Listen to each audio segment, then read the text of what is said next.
उदयपुर की डबोक थाना पुलिस ने सनसनीखेज चांदी डकैती कांड का पर्दाफाश करते हुए अंतर्राज्यीय डकैती गिरोह के मास्टरमाइंड सहित 6 आरोपियों को गिरफ्तार कर बड़ी कामयाबी हासिल की है।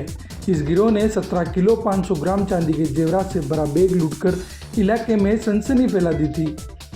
पुलिस अधीक्षक ने बताया कि डकैती की यह वारदात 16 अप्रैल को हुई थी, जब मिठानीम निवासी शिव कुमार सोनी के बेटे अंशुमान सोनी से डबोक स्थित चारभुजा ज्वेलर्स की दुकान से घर ले जाते वक्त चांदी से भरा बैग हथियारबंद बदमाशों ने लूट लिया। अंशुमान पर चलते मोटरसाइकिल से हमला कर उसे गिरा दिया गया और सिर पर गंभीर चोट पहुंचाई गई। घटना के बाद डबोक थाना अधिकारी के नेतृत्व में बनाई गई विशेष पुलिस टीम ने न सिर्फ स्थानीय इलाके बल्कि चित्तौड़, मावली, राजसमंद, बांसवाड़ा तक के 210 सीसीटीवी कैमरों की फुटेज खंगाली। इसके साथ ही महाराष्ट्र के बारामती और गुजरात के तापी जिलों में 20 दिन तक कैंप कर गहन छानबीन की। इस बेहद सुनियोजित ऑपरेशन के बाद डबोक निवासी नरेश उर्फ रोहित गायरी, सुरेश गायरी और महाराष्ट्र के नितेश शर्मा, सुनील गायकवाड़, भारत ओसवाल को गिरफ्तार किया है। साथ ही डकैती का माल खरीदने वाले महाराष्ट्र के एक सुनार को भी हिरासत में लिया गया। पुलिस के अनुसार इस पूरे गिरोह का मास्टरमाइंड नरेश और सुरेश गायरी है, जिन्होंने वारदात की साजिश रचकर महाराष्ट्र के अपराधियों को जोड़ा। फिलहाल गिरोह के अन्य फरार सदस्यों की तलाश जारी है। पुलिस अधीक्षक ने बताया कि जल्द ही बचे हुए आरोपियों की भी गिरफ्तारी कर चांदी के शेष जेवरात बरामद किए जाएंगे। ये जो सुरेश था सुरेश और नरेश था, ये इनकी मदद इस ज्वेलर ने कभी जो चांदी का थैला था उसको उठा करके और मोटरसाइकिल पे रखने में कहीं एक बार मदद की थी। तो इससे इस सुरेश और नरेश को ये जानकारी लगी कि ये इतनी बड़ी तादाद के अंदर चांदी अपने दुकान से और घर से दुकान नियमित रूप से ले जाते हैं।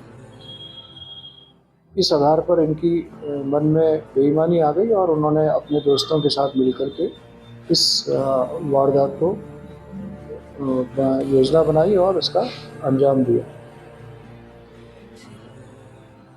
स्थानीय पुलिस में कुछ जो हमारे जवान हैं डबोक के, उनमें कई लोगों ने इसमें महत्वपूर्ण भूमिका निभाई। लक्ष्मण लाल ईसाई, दिनेश, हनुमान, राम निवास, विकास थाने के सिपाही हैं, जिन्होंने पिछले कई दिनों तक अथक मेहनत करके टेक्निकल एनालिसिस किया, सीसीटीवी फुटेज लिए और कई इसी तरह की वारदातों में शामिल रहे लोगों को लाए, पूछताछ की और पूछताछ के पश्चात अब ये घटना का खुलासा हुआ है। पिछले कुछ दिनों पूर्व आपने देखा होगा कि इसी तरह की एक बड़ी गैंग का खुलासा मावली एएसपी साहब मनीष जी ने किया था, जिसमें कुछ बदमाशान बुज़ुर्गों को निशाना बना करके और उनकी नथों को लूट रहे थे और उन्होंने इस तरह की लगभग 15 से अधिक वारदातों का खुलासा किया था। उस वारदातों में भी मावली के पुलिस अधिकारियों की, अधीनस्थ पुलिस अधिकारियों की मनीष जी के नेतृत्व में उन्होंने बहुत शानदार काम किया था और इसी आधार पर हमने डीजी साहब से रिक्वेस्ट किया है, उनका एक औपचारिक प्रस्ताव भी भेजा है कि उनको डीजी डिस्क से सम्मानित किया जाए। तो इस तरह की ये वारदात भी चूँकि गंभीर थी और बहुत मेहनत करके न केवल स्थानीय बदमाशों को पकड़ा बट साथ साथ बाहर के बदमाशों को भी राउंड अप करके ला करके और गिरफ्तार करने में सफलता हासिल की। और सबसे इम्पोर्टेंट ये है कि लूटा गया अधिकांश माल पुलिस ने जब्त किया है, जो आपके सामने।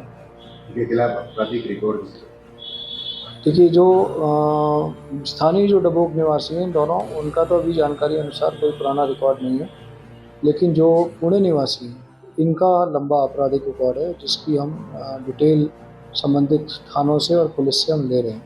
तो क्या कारण क्या था कि ये देखिए, ऐसा जानकारी में आया है कि जो एक तो ये था कि चूँकि ये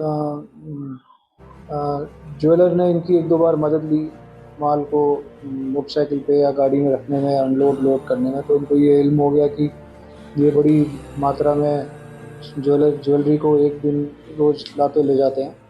दूसरा, जो इनके पुणे में निवासी दोस्त हैं जो कैटरिंग में इनके साथ में काम करते थे, ये बड़े सटोरी हैं वहाँ। St. Patrick's Senior Secondary School, a co-educational English medium school. Admission open. Nursery to 12th class. Science, Biology, Maths and Commerce faculty. The school has been providing its services since 1989. The school has its own special features, big play area, teaching in all classes by experienced teachers, bus and van facility at low fee, online classes, time to time through PTM, and CCTV whole school monitoring. This school organizes yoga, educational tours, and outdoor activities from time to time for the all-round development of children. Every year, the exam criteria of board classes is 100%. Services provided by the school. All type of scholarship facilities by the state government. Teaching by trained and experienced teacher. Fully equipped laboratory. For more information about the school, contact St. Patrick's Senior Secondary School, C33 Pratapnagar, Udaipur, or call 0294 249 3811.